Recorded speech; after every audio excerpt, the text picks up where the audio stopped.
In front of me is Nubia Pad 3D, and today I would like to show you how you can connect it using Bluetooth.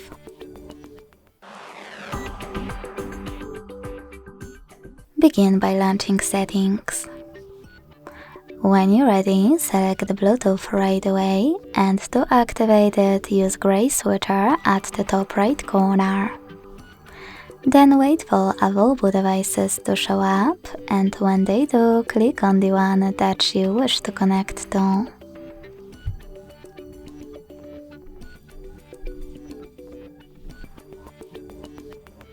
Lastly, select Pair in the pop-up and wait for the other device to accept your request.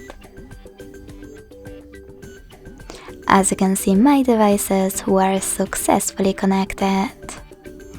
Thanks so much for watching. If you enjoyed this video, leave a like, comment and subscribe.